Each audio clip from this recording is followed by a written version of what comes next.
చిన్న చిన్న తప్పులకే విపరీతమైన కోపం తెచ్చుకునే రమేష్ గురించి పూర్తిగా తెలుసుకోకుండా అనామికానిచ్చి పెళ్లి చేసి కూతురి గొంతు కోశాడు తండ్రి గోవింద్. అందుకు ఫలితంగా ఆ ఇంట్లో అనామిక నరకం అనుభవిస్తూ ఉంటుంది. అందుకు నిదర్శనమే అనామిక తల నుదుటిమీది గాయం, చెంపల మీద చేతుల అచ్చులు. మౌనంగా కన్నీళ్లు పెట్టుకుంటూ బాధపడుతూ వంట చేస్తూ ఉంటుంది అనామిక. కూతురుని చూసి వెళ్ళటానికి వచ్చిన గోవింద్ హాల్లోని సోఫాలో కూర్చుంటాడు. శారద మాట్లాడుతూ లోపలే ఇలా అనుకుంటుంది. దేవుడా, ఇప్పుడు కొడుకు రమేష్ బయటికి రాకుండా చూడయ్యా. ఇప్పటికే కోడలు అనామిక తలకి దెబ్బ, చెంపల ఖర్చులున్నాయి. వాటిని చూసి కోడలు తండ్రి ఏమంటాడో ఏమోనని నాకు భయంగా ఉంది. ఇప్పుడు నేను కోడల్ని పిలవలేను. ఏదో ఒకటి చెప్పి పంపించేస్తాను.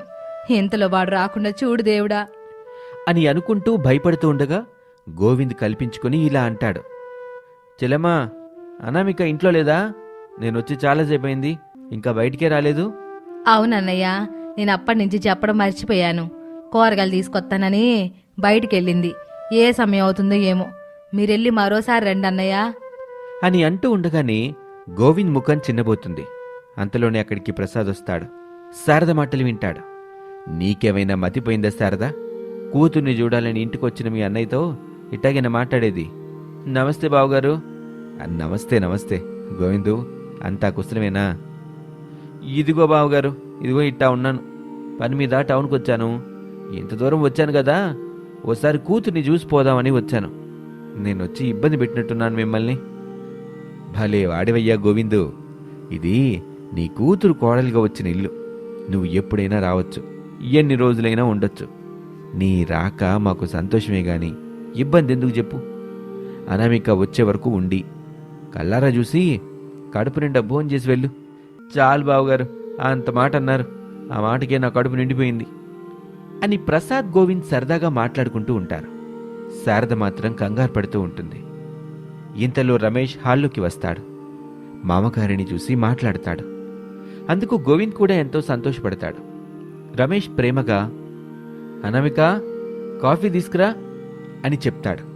కిచెన్లో ఉన్న అనామిక భర్త మాటలు వింటుంది. భయపడుతూ కాఫీ వేడిగా ఉన్నది లేనిది చూసుకోకుండా గబగబా హాల్లో నిలబడి ఉన్న భర్త రమేష్ దగ్గరికి వస్తుంది. కాఫీ అతనికి ఇస్తుంది. అప్పుడు తన తండ్రి కనిపిస్తాడు అనామికకి. గోవింద్ కూడా కూతురు తలకు అయిన గాయం, చెంపల మీదున్న చేతివేల అచ్చుల్ని చూసి కన్నీళ్లు పెట్టుకుంటాడు. అది గోవిందు, భార్యాభర్తలేదో మాట అనుకున్నారు. అబ్బాయి తొందరపడ్డాడు. నేను అబ్బాయికి నచ్చ చెప్పానులే, ఇంకోసారి ఇట్టా జరగదు. నేనున్నానుగా, అమ్మాయిని చూసుకుంటాగా. కూతురు అలా చూసేసరికి మీకు బాధ కలగడంలో తప్పులేదులే అని ప్రసాద్ ఏదో నచ్చజెప్పాలని చూస్తాడు. గోవింద్ కూడా అది నిజమే కదా, భార్యాభర్తలు అన్న తర్వాత గొడవలు వస్తూ ఉంటాయి, పోతూ ఉంటాయి అంటూ తనకి తాను సర్ది చెప్పుకుంటాడు. రమేష్కు ఇచ్చిన కాఫీ చల్లగా ఉండటంతో అతనికి ఎక్కడా లేని కోపం వస్తుంది. హాల్లో తల్లిదండ్రులు, అనామిక తండ్రి ఉన్నాడు అన్న విషయాన్ని కూడా మర్చిపోతాడు రమేష్. అతనికొచ్చిన కోపంలో చేతిలో ఉన్న కాఫీని అనామిక ముఖం మీద విసిరి కొడతాడు రమేష్. ఎంత పొగరే నీకు, నాకు చల్లగా ఉన్న కాఫీ తీసుకొచ్చిస్తావా అంటూ రమేష్ అనామికని చెంపల మీద కొడుతూ ఉంటాడు.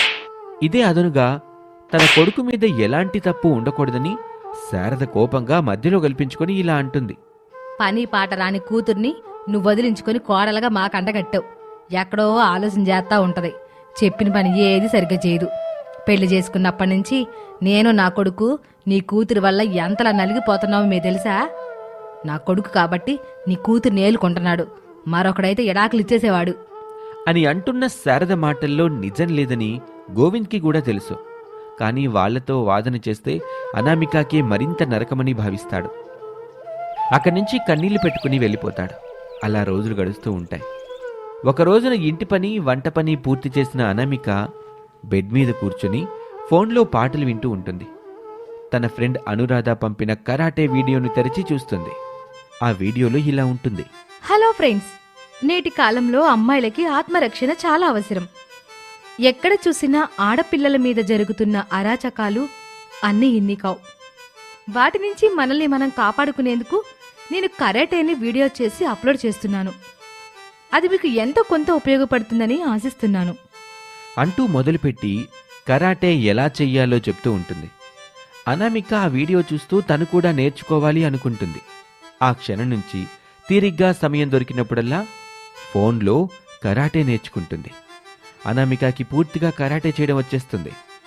ఒకరోజున డైనింగ్ టేబుల్ దగ్గర అందరూ భోజనాలు చేస్తూ ఉంటే వంటలో ఉప్పు సరిపోలేదని కోపం తెచ్చుకున్న రమేష్ అనామిక మీదకు చెయ్యెత్తుతాడు. అనామిక చటుక్కున రమేష్ చేతిని పట్టుకుంటుంది. మరొక చేత్తో రమేష్ చెంపల మీద చెడాపెడా కొడుతుంది. అది చూసిన శారద గబుక్కున అక్కడి నుంచి పరుగున వెళ్లి ఒక మూల కూర్చుని వణికిపోతూ ఉంటుంది.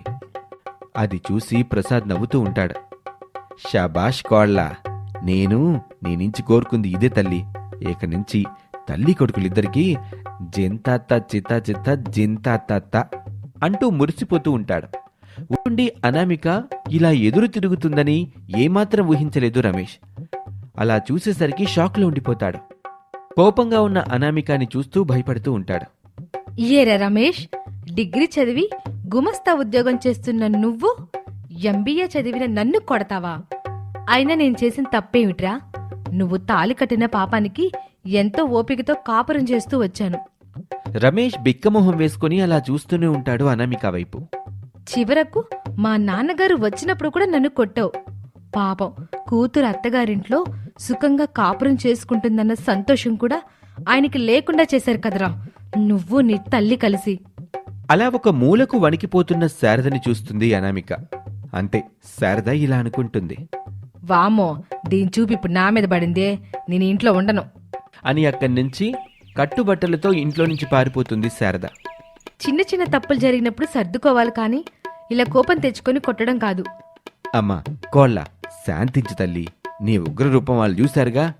ఇక మీదట అన్నీ సర్దుకుంటాయిలే, వెళ్ళి నీ పనులు చేసుకోమ్మా అని చెప్పగానే అనామిక అక్కడి నుంచి వెళ్ళిపోతుంది. ఆ రోజు చీకటి పడుతూ ఉండగా ఆకలికి తట్టుకోలేక శారద ఇంటికొస్తుంది. కోడలు అనామికని మన్నించమని వేడుకుంటుంది. ఇక అప్పటి నుంచి రమేష్ శారదలో మార్పు రావటం మొదలుపెడుతుంది. అందరూ కలిసి సంతోషంగా జీవిస్తూ ఉంటారు. ఈ స్టోరీ మీకు నచ్చితే మా ఛానల్ని ఇప్పుడే సబ్స్క్రైబ్ చేసుకోండి. Thank you for watching. Park పక్కన అనామిక ఒక పానీపూరి కొట్టు పెట్టుకుంటుంది. తన భర్త రమేష్, మామయ్య ప్రసాదుల సహాయంతో పానీపూరి అమ్ముకుంటూ తన కుటుంబాన్ని పోషించుకుంటూ ఉంటుంది. ఆ పార్కు చుట్టుపక్కల ఎక్కడా మరొక పానీపూరి కొట్టు లేకపోవటంతో అనామిక పానీపూరికి బాగా డిమాండ్ ఉండేది. ఎప్పుడు చూడు రద్దీగా ఉండేది. దాంతో సంపాదన కూడా బావుండేది. ఒకరోజున అరవింద్ కాలనీలో అందంగా కట్టుకున్న శారదా నిలయం దగ్గరికి అనసూయ అనే ఈర్ష్యతో రగిలిపోయే ఒక పెద్దావిడ తన భర్త ఈశ్వర్తో కలిసి వస్తుంది. శారదా నిలయాన్ని చూసి అసూయ నిండిన మనసుతో అనసూయ ఇలా అంటుంది. వామో, ఇది ఊరు నుంచి టౌన్కొచ్చి బాగానే బాగుపడింది. ఎంచక్క పెద్దిల్లే కట్టుకుంది అని అంటున్న అనసూయ మాట విని తన భర్త వెటకారంగా ఇలా అంటాడు. నీ అడుగు బడింది గదా, ఇంకా నాశనం అవడం మొదలవుతుందిలే అని అనగానే అనసూయ కోపంగా చూస్తుంది. ఈశ్వర్ భయపడుతూ ఉంటాడు. అది చూడగానే అనసూయ మనస్తత్వం కుదుట పడుతుంది. ఇప్పుడు శారదని గెలవటం అవసరమా అనసూయ? హాస్పిటల్లోనే మన పని అయిపోయింది కదా, మన ఊరికి వెళ్ళిపోదాం. కారులోనే కదా వెళ్ళేది. అయినా ఇంత దూరం వచ్చాక కలవకుండా వెళ్తే బావుండదు. తమరు నోరు మూసుకొని నా వెనక కుక్క తోక పట్టుకుని నడుస్తున్నట్టుగా నడుచుకుంటురా. ఓహో, అయితే ఇప్పుడు నువ్వు కుక్కవన్నమాట. ఏదేమైనా అనసూయ, నిజాలు ఒప్పుకోవడంలో నీ తరువాతే ఎవరైనా అని అనగానే అనసూయ కోపంగా చూస్తూ కాలింగ్ బెల్ నొక్కుతుంది. ఇంట్లో సోఫాలో కూర్చుని టీవీ చూస్తున్న శారద కాలింగ్ బెల్ విని వచ్చి తలుపు తీస్తుంది. అనసూయ తన భర్త ఈశ్వర్ శారదను తోసేసుకుంటూ ఇంట్లోకొస్తుంది. వామో, ఇదేంటిలా వచ్చింది? అసలే దీనికి ఈర్ష్యా ద్వేషం ఎక్కువ. ఊర్లో దీన్ని అందరూ లేడీ ఐరన్ లెగ్ అంటారు. ఇప్పుడేమో ఇది నా ఇంటికొచ్చింది. దేవుడా, నువ్వే కాపాడు అని మనసులో అనుకుంటూ ఉండగా అనసూయ ఇంట్లోకి వెళ్ళి నేరుగా సోఫాలో కూర్చుంటుంది. ఏమీ మాట్లాడకుండా శారద వచ్చి వాళ్లకు ఎదురుగా ఉన్న సింగిల్ సోఫాలో కూర్చుంటుంది. అనసూయ ఏమీ మాట్లాడకుండా ఇల్లు మొత్తం తీక్షణంగా చూస్తూ ఉంటుంది. శారద ఎంత పిలిచినా పలకదు. బల్లి గుడ్లేసుకుని చూసిన జాలు అనసూయ, శారద జల్లమ్మ నిన్ను పిలుస్తుంది, ఇటు పట్టించుకో అని ఈశ్వర్ చెప్పగానే అనసూయ అసూయతో చూస్తూ ఏదేదో అడుగుతూ ఉంటుంది. శారద ఇష్టంగానే సమాధానాలు చెప్తుంది. ఇంతలో రమేష్, అనామిక పెద్ద సంచి పట్టుకుని శారద దగ్గరికి వస్తారు. అత్తయ్య, నేను ఆయన మన పానీపూరి కొట్టు దగ్గరికి వెళ్తున్నాం. మీరు పిల్లలు జాగ్రత్త. పిల్లలు స్కూల్ నుంచి రాగానే తినడానికి కొంచెం మ్యాగీ చేసి పెట్టండి. అలాగే కోళ్ళ, ఏ దుష్ట కళ్ళు పడినా ఏం కాకూడదని ఆ దేవుడి మీద భారం వేసి జాగ్రత్తగా వెళ్ళి రండమ్మా. సరే అమ్మా, వెళ్ళొస్తాం అని చెప్పి రమేష్ అనామిక ఇద్దరూ అక్కడి నుంచి వెళ్ళిపోతారు. ఓహో, శారదా కోడలు చేస్తున్న పానీపూరి వ్యాపారంతో పొదరిల్లు కట్టుకొని చక్కగా కలిసిమెలిసి ఉంటున్నావన్నమాట.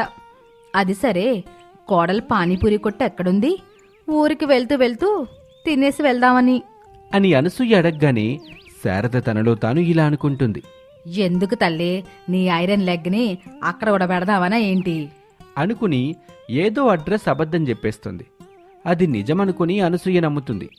అంతలోనే వాళ్ళ దగ్గరికి ప్రసాద్ వచ్చి నిజం చెప్తాడు. ఓహో, ఇదంతా కోడలి పానీపూరి మహాత్యం అన్నమాట. సరే శారదా, ఊర్లో పనులున్నాయి, వెళ్తాం మరి అని చెప్పి అనసూయ, ఈశ్వర్ అక్కడి నుంచి వెళ్ళిపోతారు. ఆ తర్వాత ప్రసాద్ కూడా శారదకు చెప్పి పానీపూరి కొట్టు దగ్గరికి వస్తాడు. అనసూయ అనామిక పానీపూరి కొట్టుని చూస్తుంది. అది బాగా రద్దీగా ఉండటంతో, ఆ చుట్టుపక్కల మరొక పానీపూరి కొట్టు కూడా లేకపోవటంతో అనామిక పానీపూరికి అంత డిమాండ్ ఉందని గ్రహిస్తుంది. 2 రోజుల్లో బాగా తెలిసిన కమల, దశరథ్ అనే దంపతులతో అక్కడే పానీపూరి కొట్టు పెట్టిస్తుంది. తక్కువ ధరకి పానీపూరి అమ్మిస్తుంది వాళ్లతో. రోజులు గడుస్తూ ఉండటంతో అనామిక పానీపూరి కొట్టు దివాలా తీసే పరిస్థితికి వచ్చేస్తుంది. దాంతో రాత్రి పగలు అనే తేడా లేకుండా ఇంట్లో శారద, ప్రసాద్, అనామిక, రమేష్ ఇలా ఎవ్వరూ మనశ్శాంతిగా ఉండేవాళ్లే కాదు. ఏదో పోగొట్టుకున్న వాళ్ళలాగా ఉండేవాళ్ళు. ఆలోచన చేస్తూ ఉంటారు. అనామిక, మనం ఐస్ క్రీమ్ షాప్ లాంటిదేమైనా పెడదామా పోనీ? ఇదేదో బాగున్నట్టుగా ఉంది కోడలా. బావుంటుంది అత్తయ్య, కానీ మనం ఆ అనసూయకి భయపడి పానీపూరి కొట్టి మూసేసుకున్నామని ఇంకా పొగురుతో విర్రవీగుతూ ఉంటుంది. దాని మోకం, మనం దాన్ని పట్టించుకోవద్దు కోడలా. లేదు శారద, కోడలు చెప్పేది నిజమే కదా. అయినా అనసూయ గురించి మాకంటే నీకే ఎక్కువ తెలుసు కదా. ఇప్పుడేంటి ఇట్లా మాట్లాడుతున్నావు? అలా అని ఆ అనసూయకి భయపడి ఏ కొట్టు పెట్టుకోకుండా ఉంటారా? అలా ఎందుకుంటానత్తయ్య? దెబ్బకు దెబ్బ కొడతాను.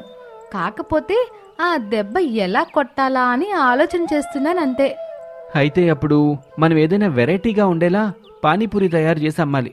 అలా అయితేనే నువ్వు అనుకున్నట్టు జరుగుతుంది అనామిక. కరెక్ట్గా చెప్పారు. కానీ ఆ వెరైటీ పానీపూరి ఏమిటి? అన్ని రకాల పానీపూరి చేసి అమ్మేశాం.